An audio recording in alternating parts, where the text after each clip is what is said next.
All right, everyone, thank you so much for your patience. Again, my name is Anna Field, and I'm one of the volunteers with the Indigenous Peoples Activity and Cultural Circle today. And for those of you online, just a gentle reminder that all of the sessions are going to be recorded. So we just ask that you please keep your videos and microphones off during the session. And today I'm very excited to be introducing Dr. Paul Whitinui, who belongs to the Confederation of the United Tribes of the Far North of New Zealand and is an associate professor at the School of Exercise Science, Physical and Health Education at the University of Victoria in BC.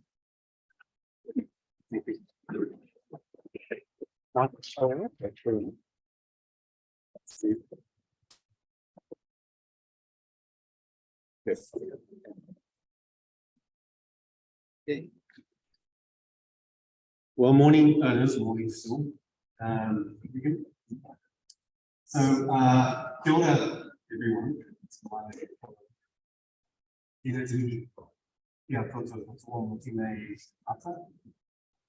Mō tō tai a whenai, te mahi o te kaupapa o tēnei wā, nā mihi mai, te wera tēnei katoa. O Whitinui tōku inga, o nā pui te tangata, te mātātua te waka. Te imi te maunga, te whaparori, o te pui a ngā marae, whaia o te hoki o te awa, te whanga o te moana,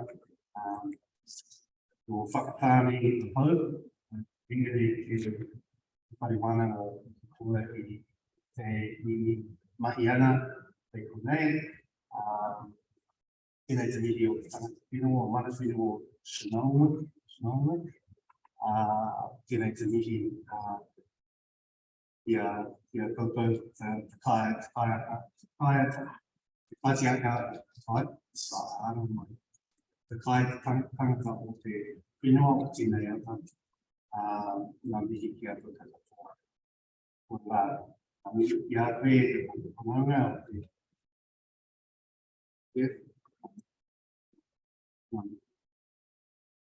just a brief acknowledgement from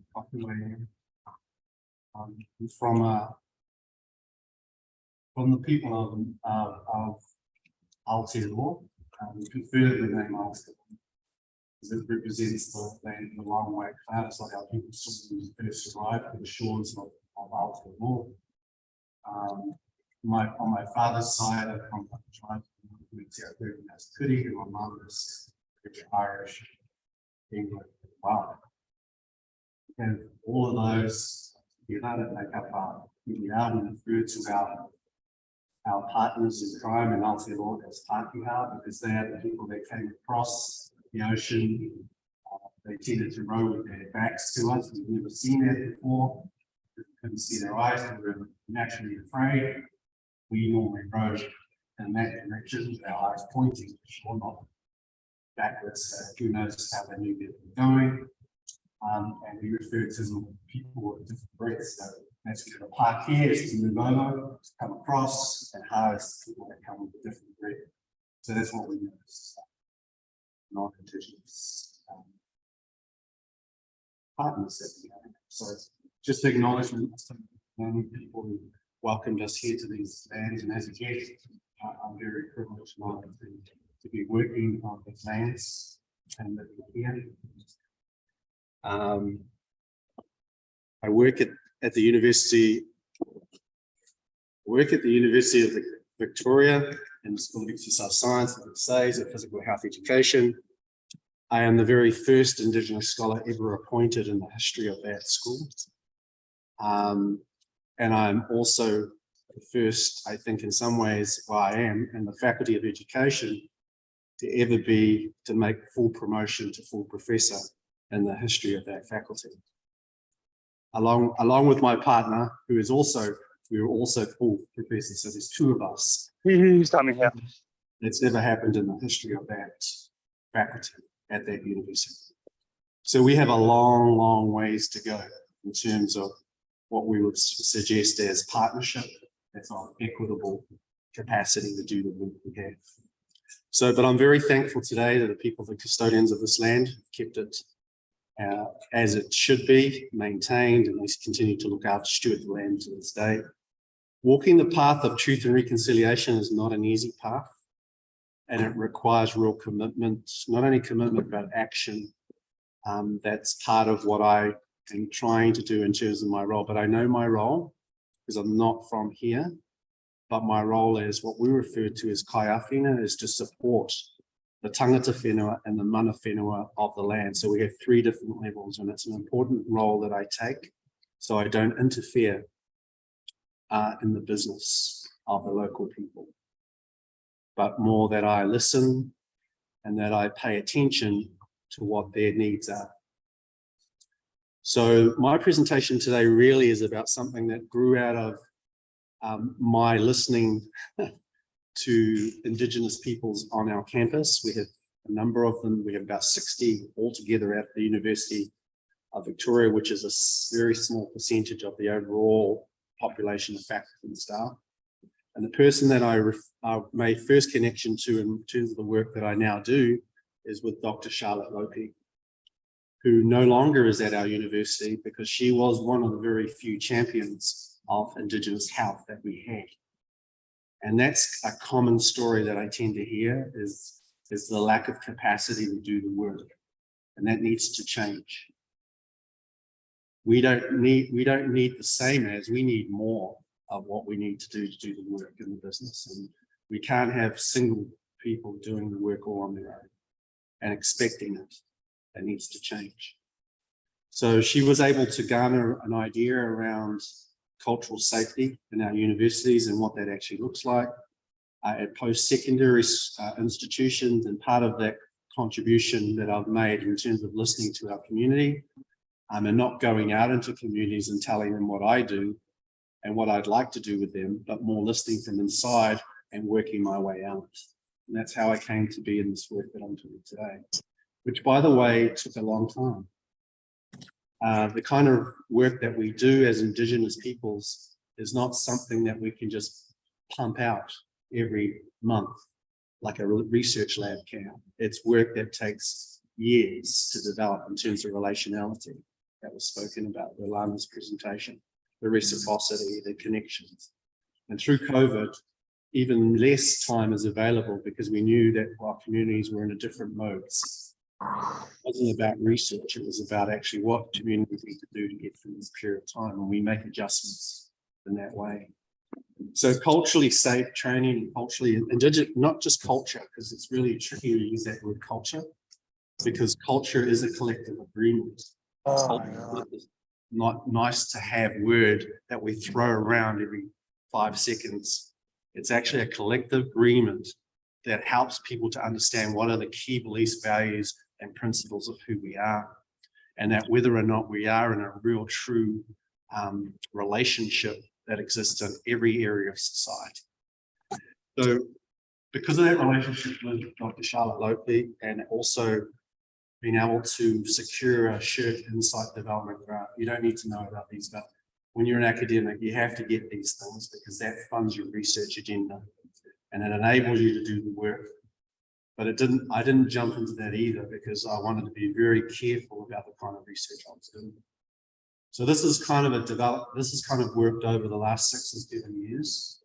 And I thought it would be a good space to share that with you guys and to start a conversation. So there's a number of things that will emanate, and I will not be reading off my slides. I disclose that to you right now, but I will be briefly summarizing the slides so that you can take away some uses. And by the way, these slides are available online for you to access via this conference. So don't be overawed by the content, please. That's not my intention. We're here to have a good time, relax, enjoy each other's company, find out more about what each other's doing.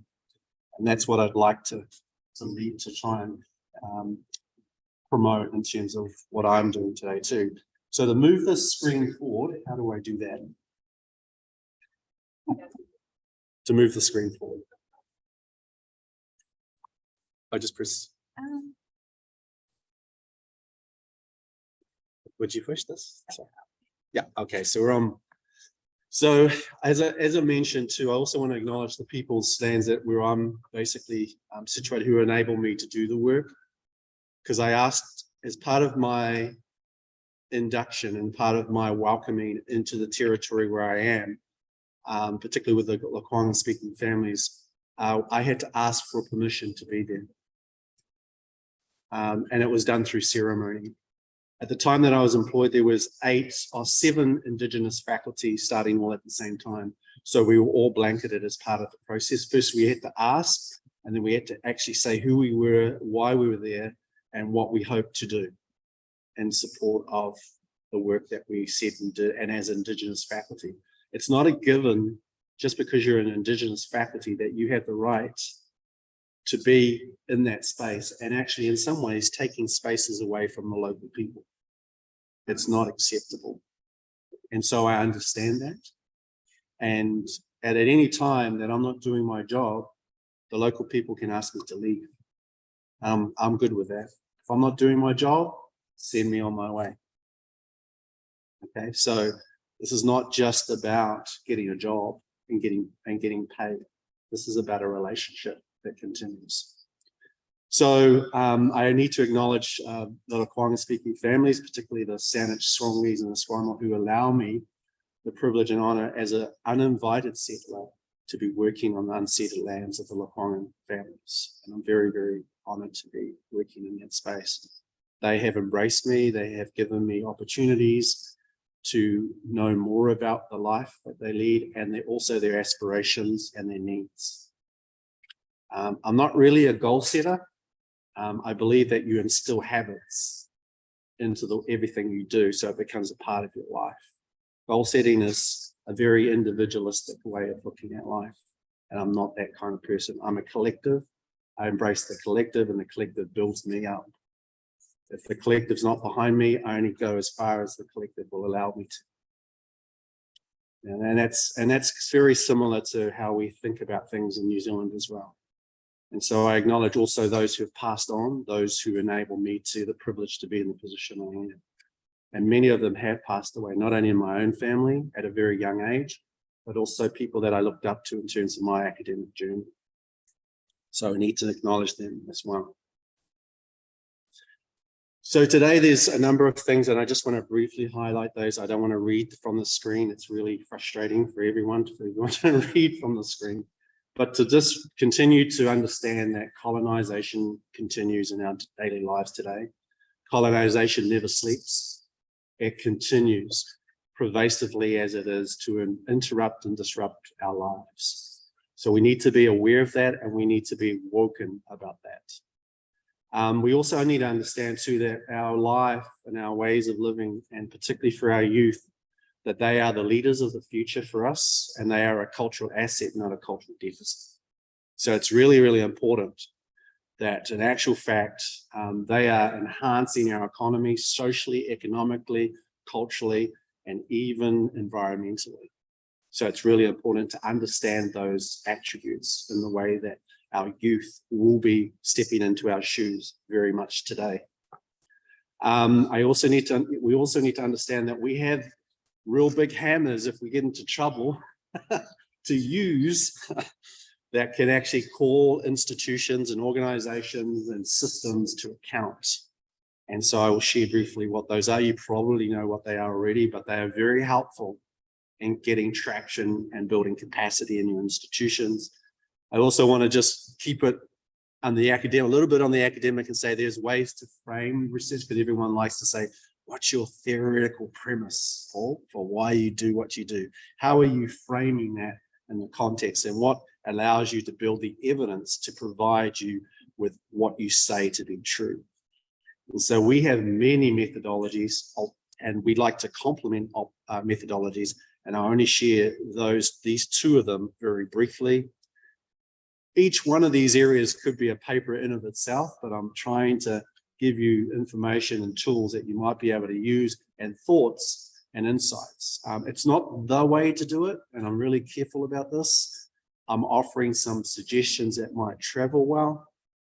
And what's the saying? It's a strategy, it's not the strategy. And because I'm sharing insights from another culture as well, and I'm also cognizant of where every one of you in this room is at in terms of your struggle working in this space. So I want to be respectful of that.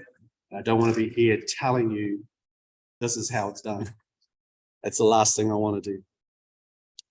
So, and then share some ideas around from a particular completed study, which is the Tides of Change project. And this project is actually online as a PDF, so you can use this as a companion guide to frame ways of developing impact assessment across different areas that you might be working in, and you can use the same design in your own field, whatever it might be, because everyone wants to know, how do you know something that you're working with is impactful?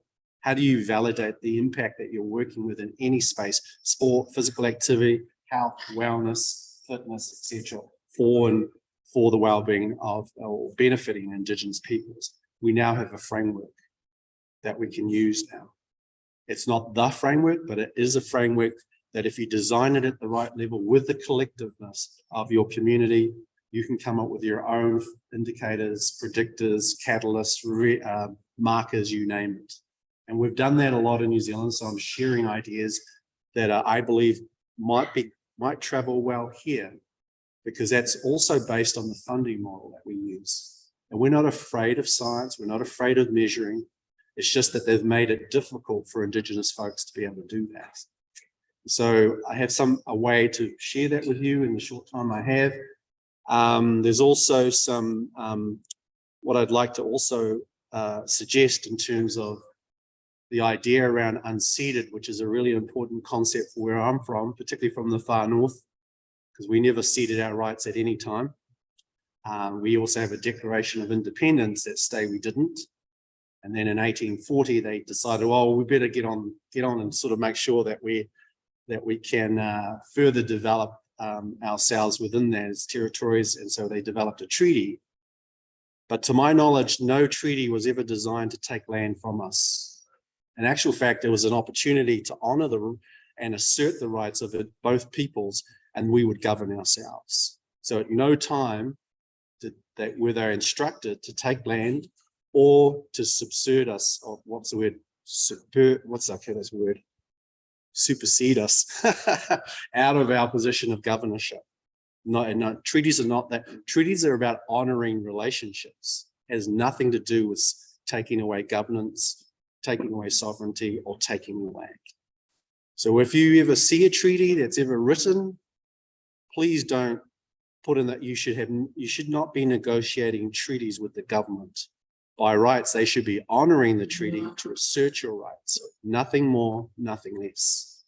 So I just wanted to have an opportunity to share that with you so that you might think about anything to do with treaties. And totally, as Alana said this morning, unceded territories means it's not there for purchasing. It's not there to be taken or stolen. So we have a long way to go on that front, obviously, because we've lost so much land already. So the two questions is, how can we provide culturally safe training and professional development in such a way that galvanizes coaches, managers, sports leaders, developers, etc. Empathy and skill and confidence working with Indigenous youth, their families and community Canada, and how might we assess the impact, improve what I would say the connection reception of those relationships in culturally safe and inclusive ways for youth to thrive and succeed in sport. Now, the diagram on the right-hand side is around this cultural, what we call cultural proficiency versus cultural destructive, but it's a cross-cultural way of looking at each of the ideas underneath culture, which was done by Gross and Barron back in the day, which was adapted by Angus MacFarlane in some of his educational research that he did. And it's a good way just to look at what is inclusion and what isn't inclusion, and actually how people perceive culture and what they're not doing to actually include culture.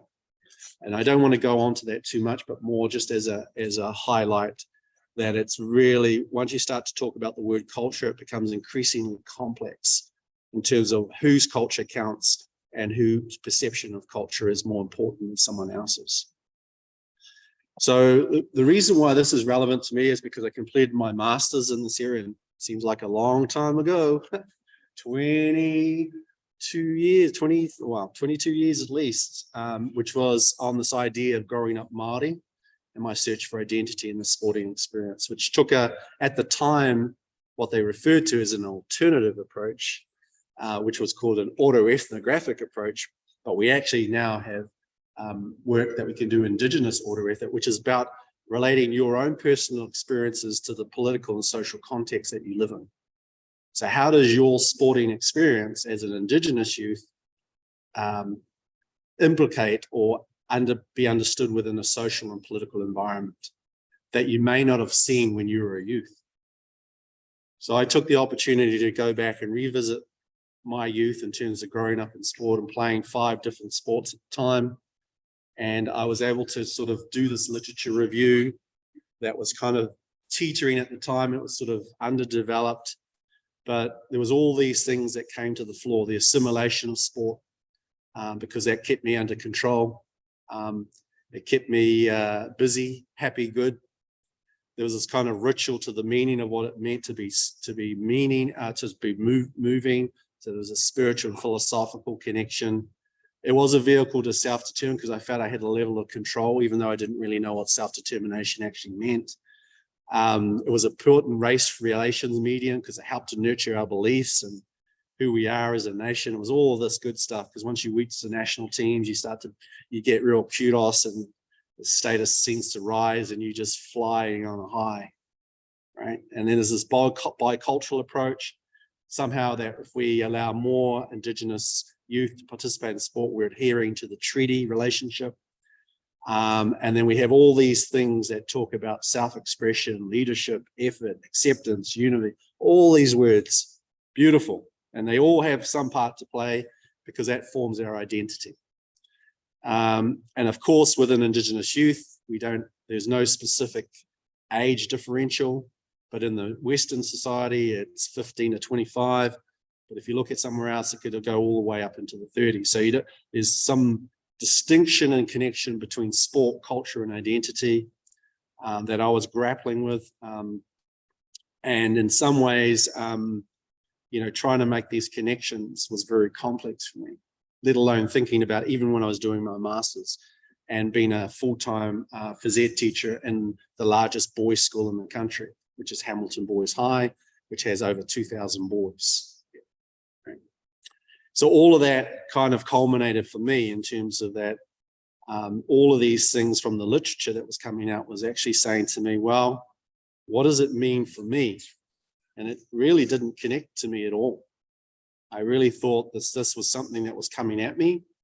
It wasn't actually what I was experiencing as an Indigenous youth, but this is what I was told. And if you're told so many things, all of a sudden you believe it. And that's what tended to happen for me in this relationship. And even though I was in all of these sports at various levels and made various national teams and well, not national teams, but just in terms of volleyball, and that was my main sport at school, and it was kind of kept me out of trouble there, and then leading into rugby, which was the culture in our community, and then moving to a city where it was bigger, there was basketball, and there was also touch, which was a big game, and as many in New Zealand will know, it's an international game now. We had many opportunities to excel, and these are only, back in the day we didn't really take a lot of photos, but these are some that I managed to find, and there's multiple others, but some others people would have taken more, but I didn't really I couldn't even afford a camera back then. But anyway, it was some of the ideas that came from those experiences. Back then in a small town, you could play 5 sports. Go to the city, you couldn't. And that's why I like being in a smaller community, because I could play everything under the sun. Monday, Tuesday, Wednesday, Thursday, Friday, Saturday, Sunday, take a day off, and then back to it. But now everything is so organized and structured in a way that if you don't make that, you can't commit to that sport if you don't do this development or these steps. It's not the free-flowing experience that I remember. So I had this kind of thing here that kind of culminated as part of it. It might be a little outdated. I don't want to read it because it's a little bit, I've moved on a little bit since then, but others can. And it really was a search for identity. And that was the nature of the master's thesis back then. But what I will highlight is that the things that were kind of emanating from the research around home, school, community, friends, I was taking more of a holistic approach, even when I didn't even know what a holistic approach was back then. And I didn't even realize about Mason Drury. I had this Te Whare Tapawhā, Jeff, you know about, but I didn't even understand. I wasn't exposed to that back then. But interestingly, those things were happening to me. But I was only really thinking about the physical and thinking about, well, if I achieve this physically, then I'm good. But what I found from playing sport, it actually ended up doing a couple of things. It actually ended up masking my identity, which I'll talk about later. But what I also found within the literature, there was such a dearth. There was hardly anything about the idea of sport identity culture, let alone Indigenous youth. And there still is very limited research in that space. So we do need your stories. We do need your critical analysis of sport identity and culture. And we do need greater insights and reflections and learnings around the impact of colonization on your experience. Not to be buried in it, but to actually emerge in developing greater levels of understanding and equity to do more for our Indigenous youth. The idea of decolonization comes across as something that we're all doing, but until you understand what colonization means to you, it's very hard to decolonize, let alone indigenize. And the statistics are very, very off-putting. They tell us very little about our experiences. They tell us very little about our relational and youth perspective, and even less about our community perspective. So don't get caught up in the stats, because they're not going to help us move forward.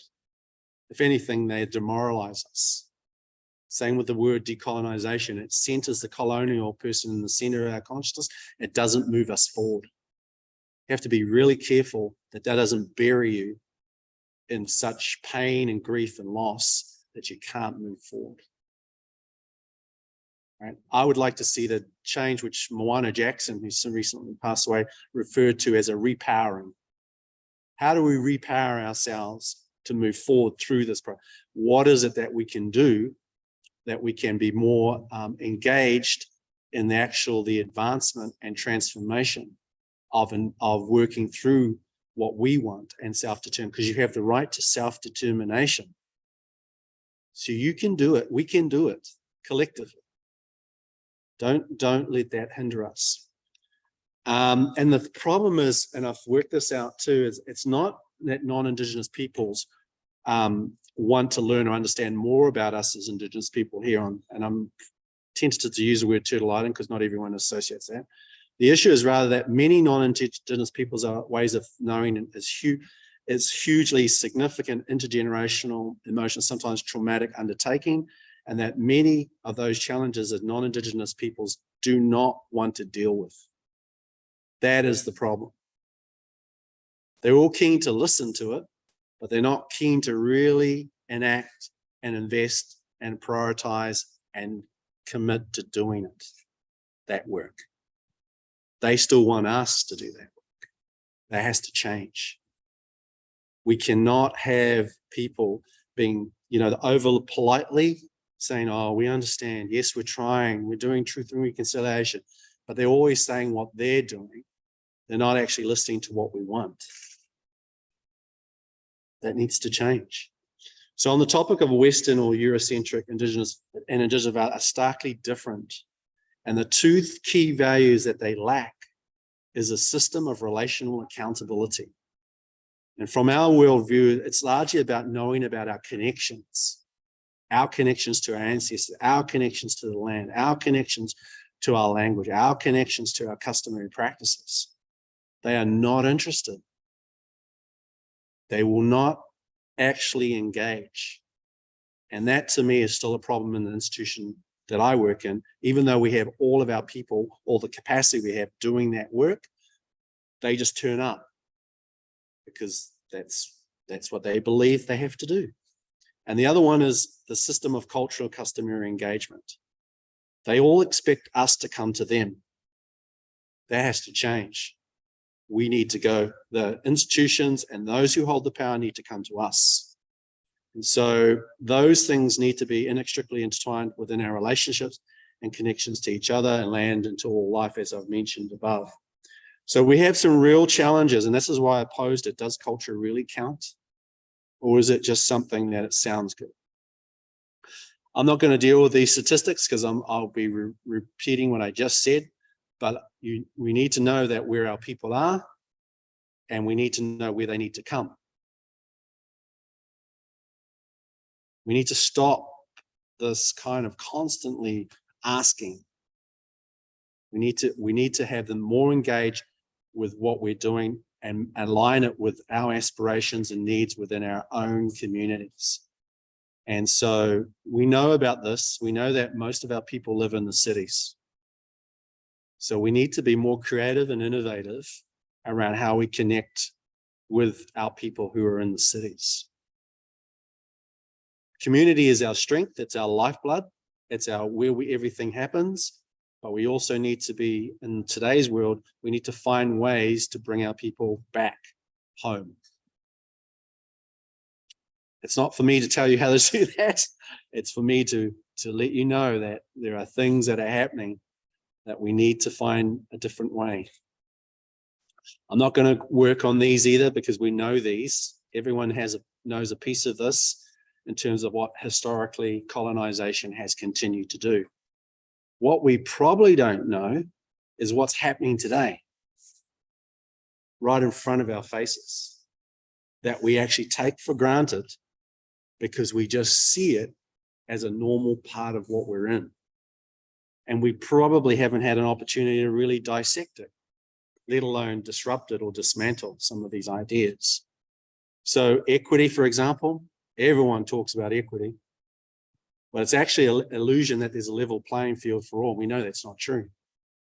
We don't have the same access. We don't have the same opportunities. We don't have the same resources. We certainly don't have the same money. So instead of the ship being in the water, you might have heard of this, Jeff, Graham's analysis, is that an idea is that if you want Indigenous people to move forward and come up to where you guys are, you got to give us more. You can't just keep on doing this because the ship will sink in the water like this. You actually need to have an injection that brings us up to the same. So if we ask for more things, we need more things to do the work that we believe will bring us up. Because part of a partnership is we're the same. To not think that way is not helpful.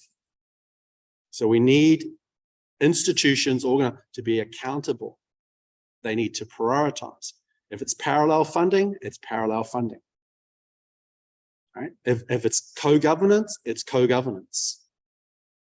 We learnt in our health system in New Zealand that being devolved to doesn't help us. Decisions are made here, boom, boom, boom, and we're about fourth on the rung.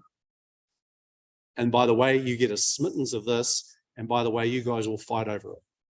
That's a classic colonial technique, is to divide, disrupt, and just basically destroy your confidence in each other and keep you buried at that lower level where you can't do what you need to do.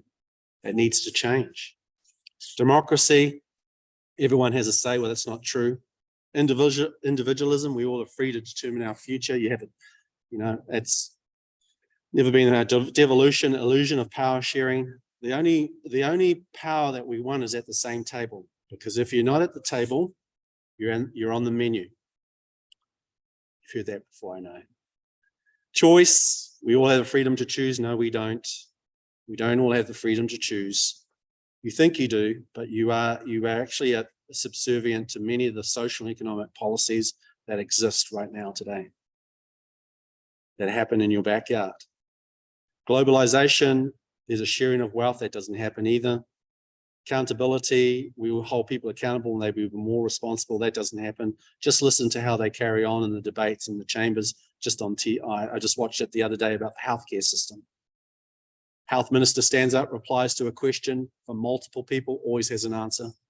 Not accountable, no transparency, just says what that he believes or people that are around him give him. And you'll see in the House too how they have to wait to give their responses because somebody gives them a piece of paper so they can read straight from the paper. It's not accountability. Privatization, illusion that if everyone pays for it, we're all going to be better off. Well, user pays doesn't prove because we know there's so many inequalities that exist. And now we have classism. That's another issue. So these are the things that are currently existing right now, and they need to be challenged in every forum that you work in as a suggestion. So we've seen this with the Senate. I just want to say that there's a different ideological view that continues, stereotypes, prejudice, discrimination, all, but we don't want to get buried in this. I just want to bring it to your attention because if we are critiquing colonization, these are the sorts of things that continue to be perpetuated in this system.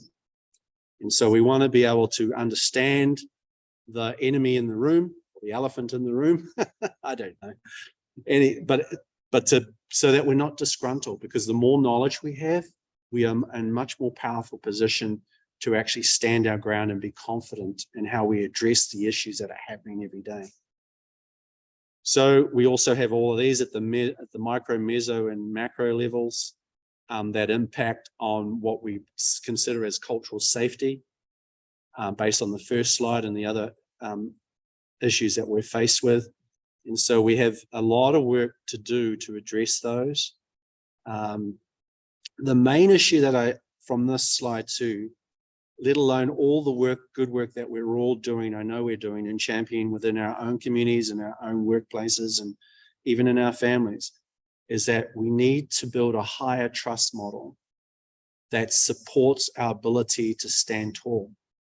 And the way that we do that is within our own customary practices, because we have a way in the way that we think that's why we are strong in who we are. That's why we've survived.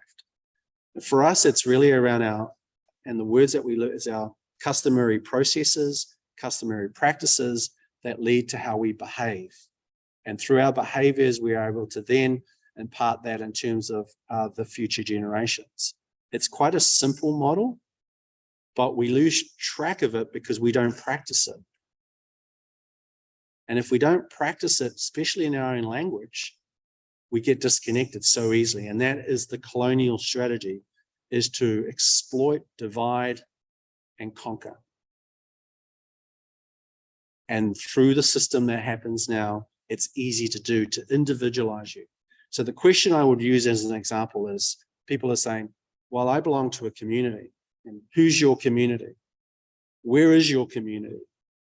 In actual fact, the idea today is you have to find it. Like, they say it takes a village to build a child.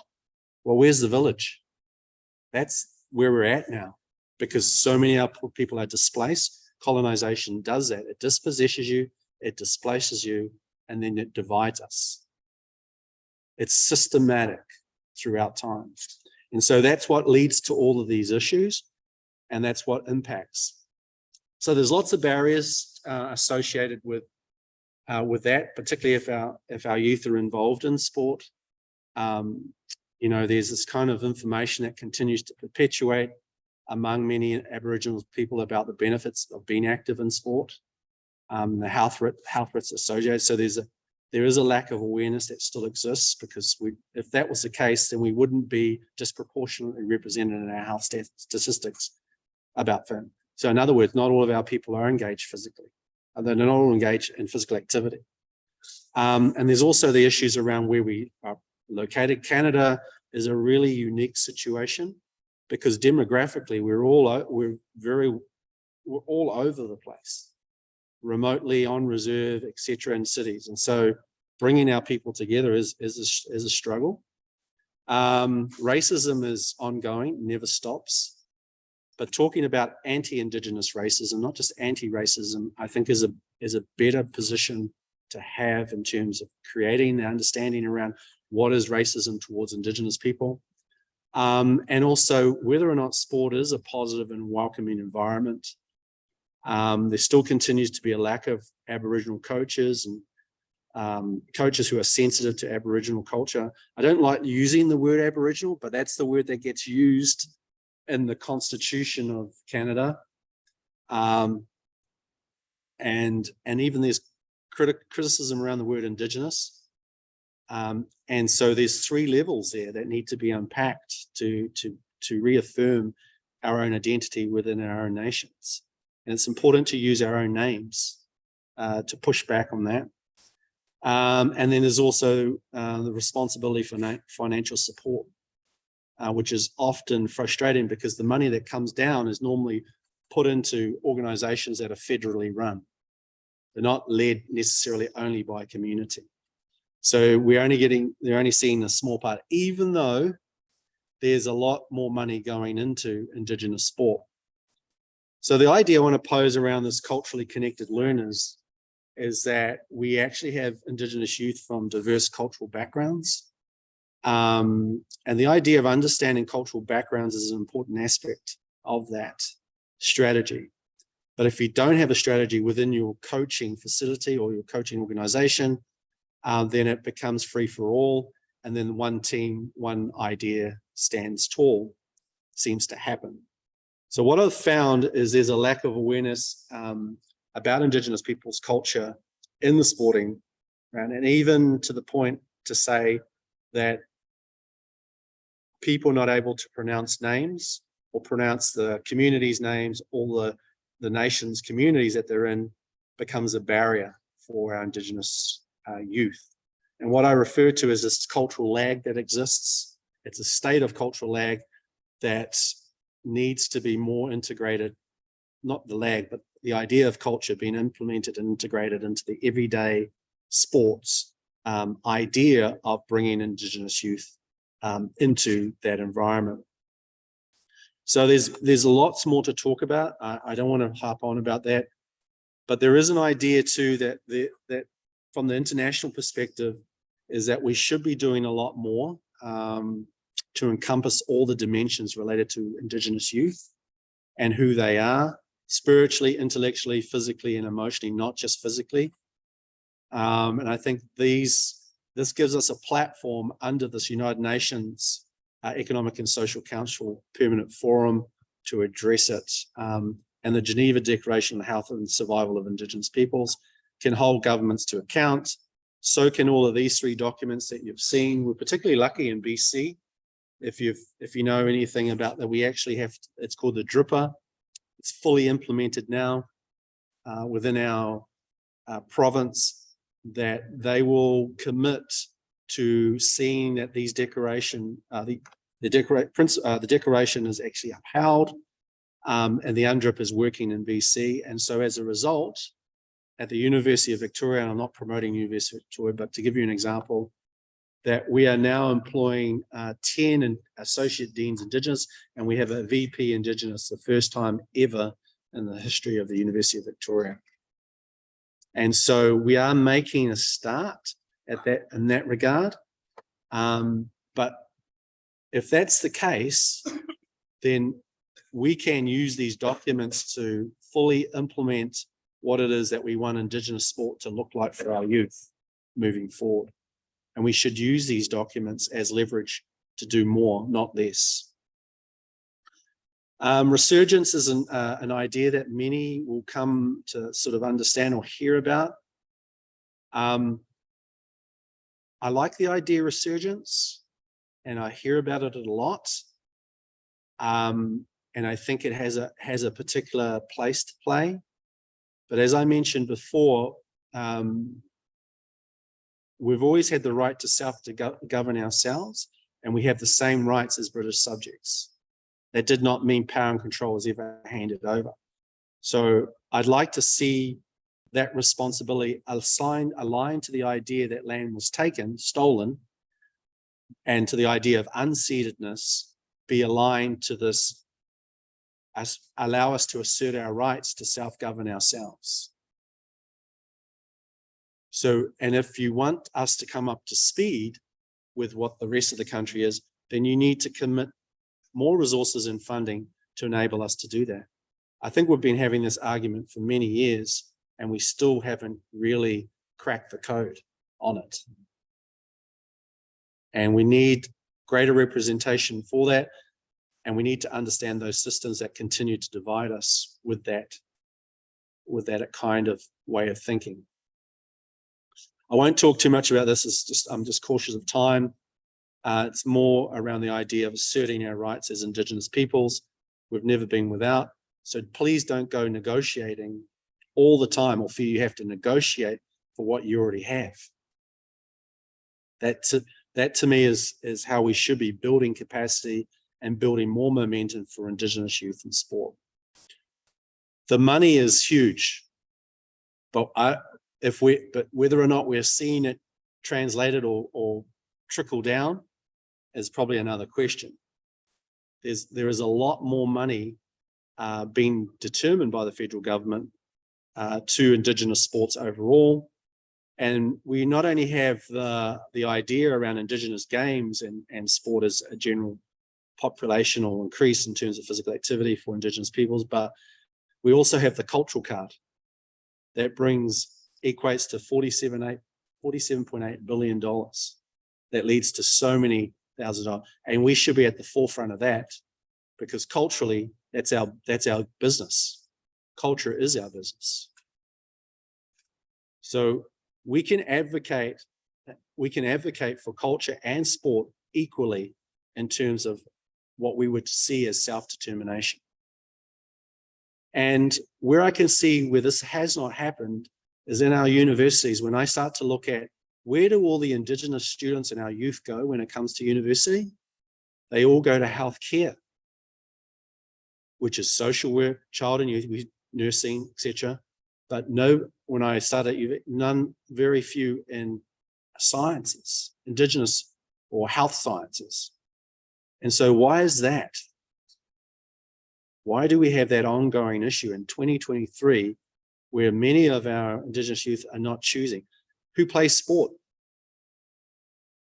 Everyone. So everyone should have an interest in playing, being a part of having access, greater access into science and health sciences in particular. And so that's still not happening. So there's lots of opportunities for our youth to look at their sporting careers and their sport development, to transfer that straight into an academic program if they want it. Not everyone's going to choose that, but I see that as, and we need to create space for our youth to transfer from there into an education program. So more money.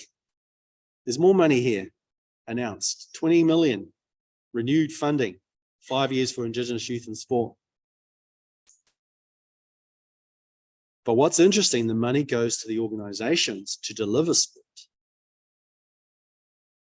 So we have a middle person, I'm not going to say middleman, middle person that takes all this money, and then they choose where the money goes. We need more of that money getting to communities to do the work they need for our youth, for our children, and for what we see as relevant programming. So, because ultimately you don't say, how do I adapt the approach to Indigenous? Rather, you start from the premise, what's important to Indigenous youth and build around it. Indigenous youth should be in the middle, and everything else should be around supporting our youth. Now, they might say, these organizations, that's exactly what we're doing, but I would suggest that we need to take a critique of that and see whether or not that's actually what we see. And then on the cultural front, the tourism, arts, culture, and sport, which we can most certainly bring all of these elements together under the word culture, relevant sport and physical activity, recreation initiatives and opportunities that increase Indigenous engagement, participation, excellence in both traditional and mainstream sports for individuals, both in urban, rural, and remote. This is in the this is in the document. So this should be more aligned to our policies and what we actually do. And so our funding should reflect that, and that we should be part and parcel of ensuring that that's part of our mandate for what we do in sport and anything else that we're adhering to. These become really significant documents in building that capacity. That then translates on to people being able to have the various qualifications that will enable them to get not only to enable them to have greater access to more opportunities and to work in this field, but also to support their families. Because we know that if our people get degrees, they start on at least 20 or 30 grand more than someone who doesn't. It's not to say everyone will go that way, but I can tell you unequivocally, having been in the system, having seen people get degrees, there is a financial gain to supporting the families. So we have these cultural anchors that I think are really important. I'm also conscious of time. It's only 5 minutes to go. 10 minutes? Whew. Might be just enough. 10 minutes. So everyone understands. I'm using my language as a way to connect, because I think it's important that I don't sugarcoat it in a way that's more conducive with colonial language. But for us, these cultural anchors of being well is also relevant to a lot of people, not just Indigenous, but whether we take them on is another story. So land is life for us. It is a relationship that Anna mentioned today, and I really thank you for that, because I think it's a reminder that we need to be more connected to the land, because we have the saying is that when we talk about river, the river is me, and the river is me, and I am the river, and it all connects to who we are in terms of the life cycle. Family is our ability to survive. If we don't have our family and we don't connect and we don't have each other, we can't survive. It is the most precious way to maintain who we are and not to get lost. Our genealogy really gives us the strength. It encourages us to tell those stories and teachings so that it makes us solid, and it grounds us in who we are. And this other one, Taonga Tuku, is things that are passed down. You all have gifts that were passed down to you. You know what those gifts are within your family. And those are the gifts that we need to start to begin to think about and start to really tease out and bring to the surface more. Because you are leaders, and within our culture, that's what enables us to be who we are today and stand tall. Mana we use a lot in our culture. You can either enhance it or you can diminish it based on your behaviors. And so you will know of mana stories from your past that actually build your collective well-being as a people. And then the Modi is the life force, because without Modi, you don't have mana, because you wouldn't generally be alive. But then this is the difference, is that we, in our culture, the living and dead are synonymous with who we are as Indigenous peoples. In Western cultures, when you're dead, you're of no value. You might be remembered individually, and they'll build statues to your name, but they're actually connecting that to what it means collectively is kind of a little diminished. So we have these cultural anchors for us. So in case we get full of ourselves, we go back to them, because they'll keep us humble, because you can lose your mana in a second without people.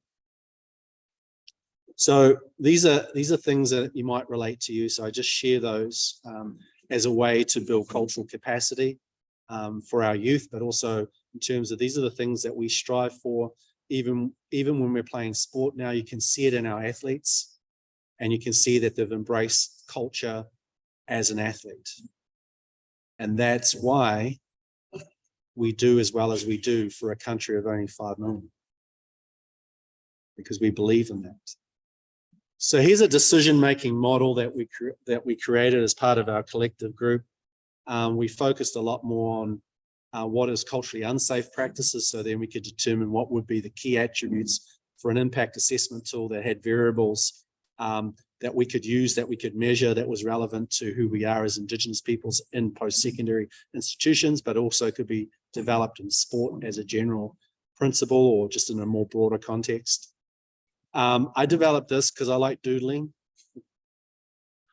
And I just was trying to understand the context here, but more from an Indigenous lens. This is not published anywhere or at any level. It's just something I put together. And like I said, you're more than happy to have a look at it and see what where things might align for you.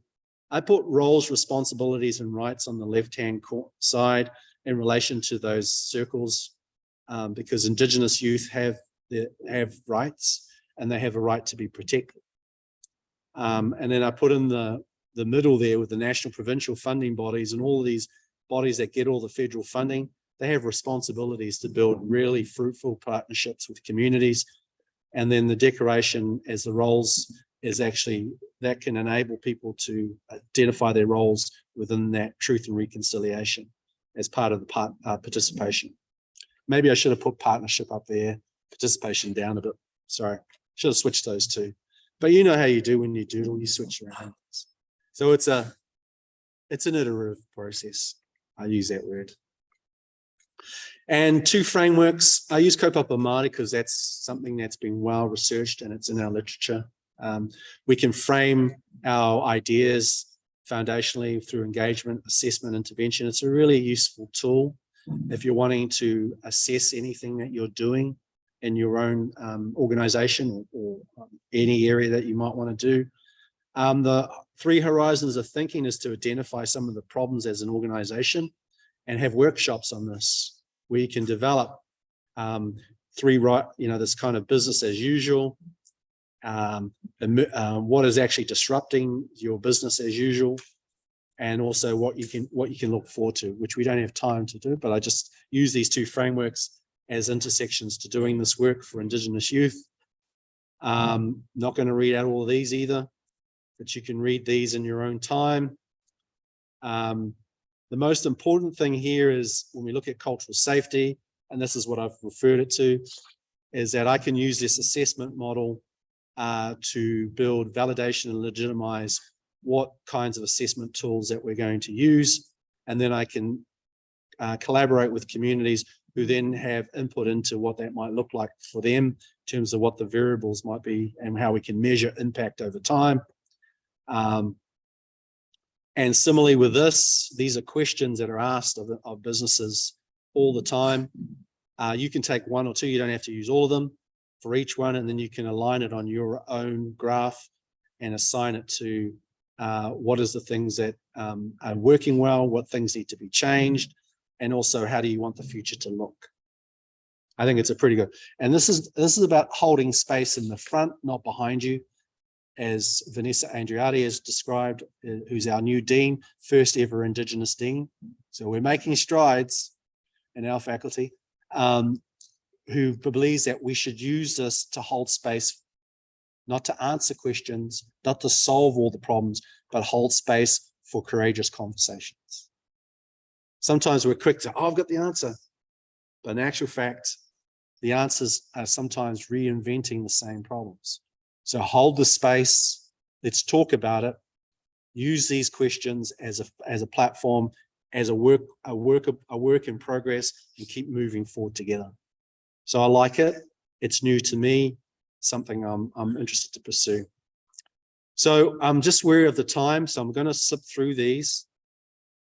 And the reason why I'm going to slip through them is because I just think the message that I want to leave you with is how youth can help to assert their rights as Indigenous peoples. And I think, like I mentioned before in the very beginning, it's really important to unpack the impact of colonization in your lives and the colonialism that exists in your life today, both at the family level, the land level, and in your own spirituality and who you are as your own identity. I think it's really important. We need to move from the survival mode to reclaiming and relearning and retaining our language, culture, identity, stories, history, and pride as an Indigenous act, a decolonizing act. And why I say that is that there are so many things that we're doing that are resistant to the colonial everyday practices. And we need to elevate those and make those more visible. Sport and indigenization I see as co-conspirators that can repair and restore, rebuild and heal relationships among family members. That's the most important thing. We need to use what we know to repair our own families. Both my brothers were in social welfare care. I didn't see them until they were 18. They were taken from our home at the age of 5. I was really young. And when they came back, they had all kinds of problems. So no, there was no one there to support them and transition them back in the home. And they became survivors of the systems and we became the victims because their same behaviors perpetuated. All the issues came out, addictions, violence, etc. And very, very difficult to heal when your family is so dysfunctional. So returning to ceremony and reconnecting, that's one of the beautiful things about me coming here is being involved in ceremony, smudging, sweats, and also just being part of the environment in the First Peoples House at UVic. I found it as a place to restore my own sense of peace and joy and harmony back, and I'm able to rethink about what my experience in Aotearoa was really like in a good way. We want to also, the final slide here is just to say that if we want to maximize Indigenous youth participation in sport, we need to have high expectations. That's a norm. We come from seeds of greatness. We can track that through time. And it's important that we have those cultural anchors slide that I showed you. We start to build those, see it as an asset, not a deficit. We make connections through those, who we are. I find it exciting to make connections with family members I've never met before, including New Chownath, who are related to Māori via the expeditions of following the whales back to their original time after they came south to see us. And New Chownath would put us up for the night before we'd sail back home. And not only that, we intermarried, and some of the stories of the New Chownath woman coming to Aotearoa are still there. So that's why we look alike. So that's a true story. Federal, provincial, local sporting organisations need to be more committed to enacting and investing in Indigenous youth sports. Requires an injection, as I mentioned, and a boost, not the same or less. Less is not more, and we need equity back with parallel, just and sustainable funding. Increasing the number of Indigenous youth at representative level. Sport benefits everyone, and it shouldn't be this exclusionary privilege who can afford it idea. So we need an opportunity, as Dana has talked about, in terms of they've just come back from the Nationals for soccer, where their women's came fourth, very young team, and that we are selected, or our Indigenous youth are selected for higher honours equally as non-Indigenous. So it's not a barrier. And we can demonstrate we're just as good. So my last slide here is just he kakano rua mai I Rangiatea kore I Ngaro is on the seed from Rangiatea, and I will not be lost. Rangiatea is also the mythical story of when Papa Tuanuku and Ranginui separated, and Rangi is that space that was created which opened up to the world of light, and it was always, and it is what it is today, that we are living in the time of light. And although we have to be aware that there will come a time where the earth will close again, and we will be back in darkness. So because we're from that seed, we need to ensure that we enjoy that while we have it. So on that note, thank you, hi, and thank you very much for the opportunity.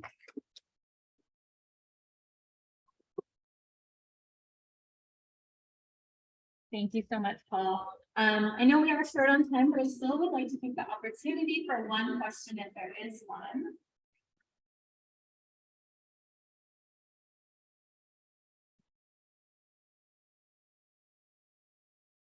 You're just so thorough. No, everyone's.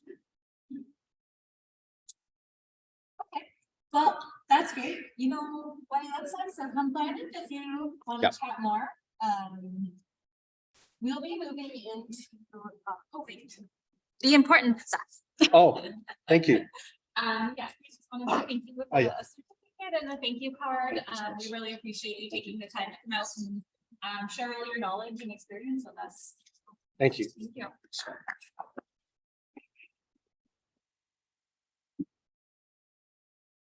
So we'll probably take a couple minutes to just transition between the sessions. In Victoria with thriving on and off the land today in light of Ecoforming Indigenous Peoples. We have set up, we have a trauma-informed yoga session going on